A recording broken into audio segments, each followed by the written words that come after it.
দু কামরার এই যে ঘরে আমরা দাঁড়িয়ে রয়েছি, এই ফ্ল্যাটই ছিল প্রাক্তন মুখ্যমন্ত্রী বুদ্ধদেব ভট্টাচার্যের একেবারে অন্তঃপ্রাণ।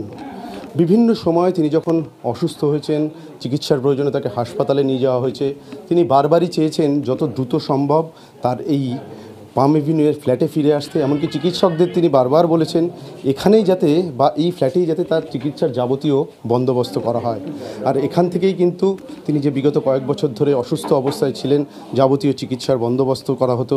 তার চিকিৎসার দায়িত্বে যে সমস্ত বিশেষজ্ঞ চিকিৎসকেরা ছিলেন তারা এখানেই তার যাবতীয় চিকিৎসার সমস্ত সরঞ্জাম নিয়ে তার চিকিৎসার বন্দোবস্ত করেছিল। আমরা যে বেড দেখতে পাচ্ছি এখানেই কিন্তু সবসময় শুয়ে থাকতেন প্রাক্তন মুখ্যমন্ত্রী বুদ্ধদেব ভট্টাচার্য। এবং তার এই যে ছোট্ট ঘর আমরা দেখতে পাচ্ছি, তার চারিদিকেই কিন্তু থরে থরে সাজানো রয়েছে বিভিন্ন ধরনের বই, এবং তার পাশাপাশি গান শুনতে, বিশেষ করে রবীন্দ্রসঙ্গীত শুনতে তিনি খুবই পছন্দ করতেন।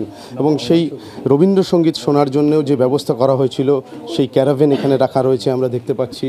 ঠিক তার পাশেই যে দেওয়াল আলমারি রয়েছে তার পাশেই দেখতে পাচ্ছি আমরা প্রাক্তন মুখ্যমন্ত্রী বুদ্ধদেব ভট্টাচার্যের বাবা এবং মায়ের যে ছবি দেওয়ালে ঝুলিয়ে রাখা রয়েছে। এবং এই যে দেওয়াল আলমারি, তাতে থরে থরে সাজানো বাংলা ইংরেজি থেকে শুরু করে বিভিন্ন ধরনের বিভিন্ন বিষয়ের উপরে যে বই সেগুলো রাখা রয়েছে।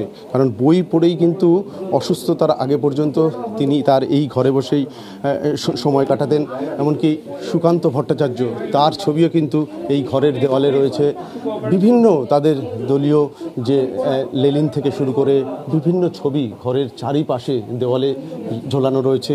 আর এই যে ছোট্ট একটি কামরা দেখতে পাচ্ছি আমরা, দু কামরার ফ্ল্যাটের মধ্যে, তার চারিদিকেই দেওয়াল আলমারিতে যেদিকেই চোখ যাচ্ছে শুধু থরে থরে সাজানো বিভিন্ন বিষয়ের ওপরে বাংলা ইংরেজি সেই সমস্ত বই। আর তার মধ্যে দিয়েই কিন্তু জীবনের শেষ কয়েকটা বছর, অর্থাৎ যখন থেকে তিনি অসুস্থ হতে শুরু করেছেন, এই ঘরের মধ্যেই কিন্তু তিনি থাকতে সব থেকে বেশি পছন্দ করতেন। কয়েকটা বছর উনি অসুস্থ ছিলেন, এই ঘরের মধ্যেই থাকতেন। তার আগে তো উনি মন্ত্রী ছিলেন সরকারে, তারপর মুখ্যমন্ত্রী হয়েছিলেন। তারপরে তো এই বাড়িতেই উনি দীর্ঘদিন, এই বাড়ি থেকে ওনার সমস্ত কিছু কাজকর্ম, আর যেটুকু রাইটার্স বিল্ডিং, অ্যাসেম্বলি ইত্যাদি ইত্যাদি, উনি এই ঘরটি কিছুতেই ছাড়তেন না আর কি। এই ঘরটাই তার ছিল সমস্ত কিছুর ভরসাস্থল, আশ্রয়স্থল। দেখছেন তো বই ইত্যাদি, এটা নিয়েই তিনি সময় কাটাতেন। গান শুনতেন, রবীন্দ্রনাথের গান তো অসম্ভব পছন্দ করতেন, মুখস্থ ছিল প্রচুর গান ওনার। আর শেষ কটা বছর এই ঘরের মধ্যেই তার সমস্ত কিছু, পড়াশোনা, যাবতীয় কাজকর্ম, বাইরে কম বেরোতেন আপনারা জানেন অসুস্থতার কারণে।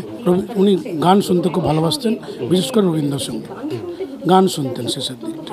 এখানেই কিন্তু শেষ নিঃশ্বাস ত্যাগ করেছেন প্রাক্তন মুখ্যমন্ত্রী বুদ্ধদেব ভট্টাচার্য। আর তার এই দু কামরার যে ছোট্ট বাসস্থান, সেই ছবি আমরা তুলে ধরার চেষ্টা করলাম। এখানেই থাকতে সবথেকে বেশি পছন্দ করতেন প্রাক্তন মুখ্যমন্ত্রী। আর এখান থেকেই এদিন বেলা 1:41 নাগাদ তার মরদেহ সববাহী যানে করে নিয়ে বেরিয়ে যাওয়া হয় পিস ওয়ার্ল্ডের উদ্দেশ্যে। আর এই যে পাম এভিনিউয়ের তার সবথেকে পছন্দের বাসস্থান বা তার সবথেকে পছন্দের প্রিয় জায়গা, যেখান থেকে তিনি শেষবারের মতন বেরিয়ে গেছেন আর এখানে ফিরে আসবেন না। আর পাম এভিনিউয়ের এই ফ্ল্যাট জুড়ে এখন এক বিশাল শূন্যতা বিরাজ করছে। ক্যামেরায় সুদেব রায়ের সঙ্গে সুপ্রিয় গুহ, TV9 বাংলা।